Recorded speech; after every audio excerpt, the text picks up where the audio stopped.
Pemirsa, Hasto Kristianto kembali melawan Komisi Pemberantasan Korupsi atau KPK dengan mengajukan gugatan pra-peradilan atas penetapannya sebagai tersangka untuk yang kedua kalinya. Bagaimana peluang putusan pra-peradilan yang kedua kalinya ini akan berbeda dengan yang pertama? Kita akan langsung membahasnya bersama dengan pakar hukum pidana Prof. Hipnu Nugroho yang bergabung bersama kami dari luar studio. Selamat sore Prof. Hipnu. Selamat sore Mbak Kania. Ya, terima kasih telah bergabung bersama kami. Prof. Hipnu, tim kuasa hukum dari Hasto Kristianto kembali mengajukan pra-peradilan dan kali ini tim kuasa hukumnya mengajukan dua gugatan pra-peradilan pada dua sprindik yang berbeda. Kalau menurut Prof. Hipnu, secara mendasar materinya akan berbeda tidak dengan gugatan yang pertama? Ya, materinya sebetulnya sama. Materinya sama. Cuman sekarang dari materi yang sama tadi dipilah Mbak Kania. Mana terhadap bukti-bukti permulaan terkait dugaan suap, mana bukti-bukti terkait dengan obstruction of justice. Karena ini adalah tentang sah tidaknya penangkapan Pak Hasto. Jadi Pak Hasto yang terhadap dugaan suap dan Pak Hasto dugaan terhadap perintangan penyidikan. Yang menarik ini sebetulnya kan perkara lama, perkara yang sudah 5 tahun yang lalu. Sehingga dalam hal ini tampaknya memang suatu yang menarik apa?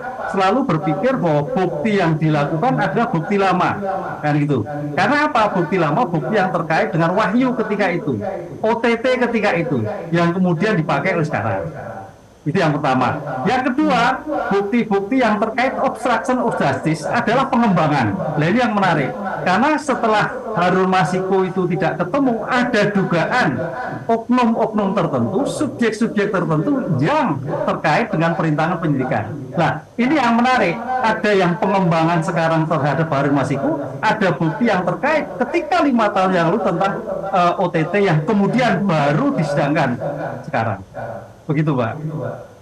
Oke, jadi Anda melihatnya ini adalah memang sudah seharusnya dipisah begitu dan itu yang membuat kemudian hakim tidak bisa menerima gugatan dari Hasto Kristianto atau ada alasan lain?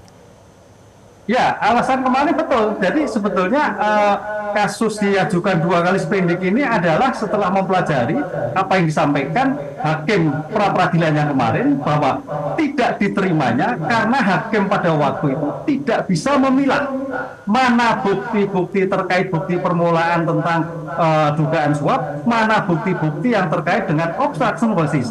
Karena pra-peradilan waktunya hanya 7 hari, sehingga kemarin katakan kan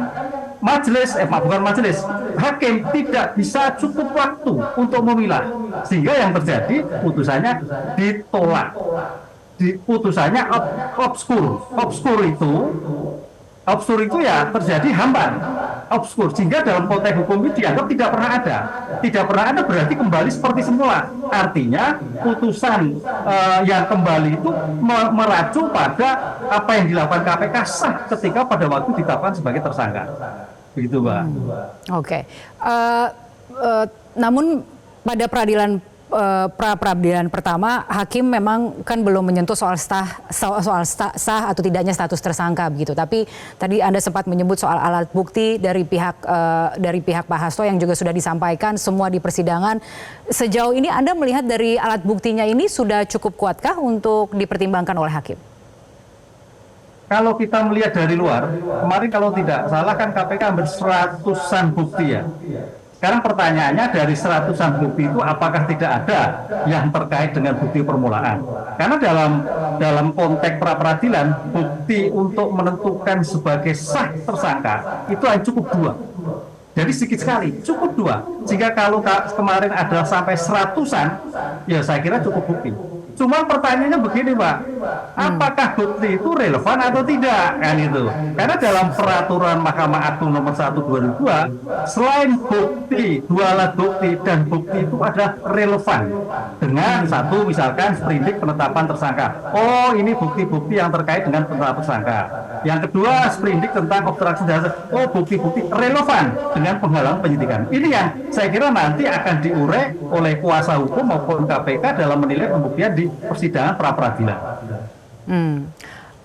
Prof. Hipnu, artinya ada kemungkinan keputusan hakim nanti akan berbeda untuk 2 sprindik itu atau seperti apa? Ya, kalau kita lihat putusan itu selalu bisa menang, selalu bisa kalah. pra peradilan bisa diterima, bisa ditolak. Tergantung nanti bagaimana para pihak bisa meyakinkan pada hakim bahwa bukti yang disampaikan oleh KPK adalah relevan. Bukti yang dilakukan adalah jelas, memenuhi syarat standar SOP yang dilakukan dalam proses penyelidikan dan penyidikan. Karena termanya kemarin kan kalau obstruction of justice itu dengan penyelidikan dan penyidikan. Tapi kalau terkait dengan suap itu bukan penyelidikan, tapi langsung sidik karena berdasarkan bukti ketika OTT yang ada. Ini kita lihat lihat pertimbangan seperti itu, Mbak. Jadi ada dua dimensi yang luar biasa. Kalau obstruction of justice itu ada pengembangan karena harus masih nggak ketemu. Tapi kalau terhadap penetapan tersangka terkait suap itu bukti yang 5 tahun yang lalu yang berdasarkan OTT pada Pak Wahyu ketika itu, sehingga dikembangkan sampai sekarang bahwa ternyata ada subjek hukum Pak HK ini yang menjadi juga tersangka. Begitu, ini yang menjadikan kalau kita melihat sumber tindakan itu bisa laporan, bisa pengaduan, bisa pengembangan. Nah, bisa juga kaitannya dengan OTT. Ini yang membedakan. Kalau terkait tadi saya katakan tentang suap itu adalah OTT pada 5 tahun yang lalu, tapi terkait dengan obstruction of justice ada terkait dengan pengembangan ketika Harun Masiku ketemu. Jadi bisa saja berbeda begitu ya nantinya ya putusan hakim.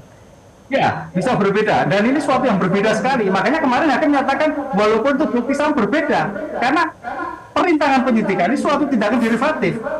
Derivatif itu artinya pidana pokoknya apa dulu, itu loh. Sehingga sampai pada timbul obstruction of justice. Coba Mbak Karina, kalau kita lihat kasus-kasus perintangan penyidikan itu kan beberapa kali pidana asli pada pokoknya sudah terbukti dulu. Ini yang menarik. Tapi ini tidak. Sepanjang bukti yang disampaikan itu ada jelas, diperoleh jelas, relevan, ya insya Allah ada suatu putusan yang sangat menarik dalam kasus seperti ini. Oke, baik.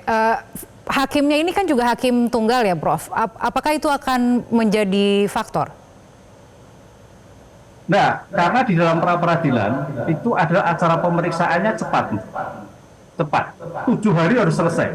Kan itu. Dalam hal 7 hari selesai, maka dalam waktu pembentukan itu hanya cukup satu. Melihat satu, bukan majelis. Satu itulah satu hakim itu harus diberikan kewenangan untuk menilai bukti tentang sah tidaknya penangkapan, sah tidaknya penahanan, penghentian penyidikan, penghentian penuntutan, penyitaan penggeledahan itu cukup lihat. Karena ini sebetulnya tidak sulit sepanjang KPK itu bisa menjelaskan bahwa bukti diperoleh dengan sah, cara yang sah, bukti yang relevan, tidak masuk pokok perkara. Nah, ini kuncinya seperti itu. Karena dalam berbagai kasus kalau kita lihat seolah-olah kuasa hukum menggeret pada pokok perkara. Nah, kemarin tidak, karena pokok perkara itu masuk pada tingkatan nanti di persidangan pokok perkara. Ini belum, baru koreksi di adjudikasi. Apakah penentuan tersangka itu betul atau tidak, bernilai bukti atau tidak terhadap perkara yang sedang diajukan. Ya, baik. Dan hari ini kita melihat konsekuensinya penyidik KPK kan menjadwalkan panggilan pemeriksaan terhadap Hasto, namun tidak dihadiri oleh Hasto dan tim kuasa hukumnya meminta penundaan pemanggilan Hasto karena kembali mengajukan pra peradilan. Alasan yang tepat atau seharusnya seperti apa, Prof? Ya, ada dua dimensi Mbak Karina. Ada dua dimensi kalau kita lihat KPK sebagai penegak hukum ya pengennya memanggil. Kalau perlu manggil paksa. Tapi dimensi dari Pak HK kuasa hukumnya yang memohon untuk ditunda sampai suatu perkara. Nah, sekarang pertanyaannya dari dua dimensi antara kuasa hukum dan KPK itu mana yang kuat? Kalau memang kepentingan penyidikan yang dilakukan cukup, ya KPK langsung memanggil, kemudian ambil paksa. Tapi kalau nanti memang tidak, ya berarti menuruti pemohon untuk ditunda dulu. Ini tergantung pada pimpinan KPK untuk menyikapi masalah ini. Apakah urgen atau tidak? Oke, baiklah kalau begitu. Prof Hipnu, terima kasih telah bergabung bersama kami di Metro hari ini. Jelajahi cara baru mendapatkan informasi. Download Metro TV Extend sekarang.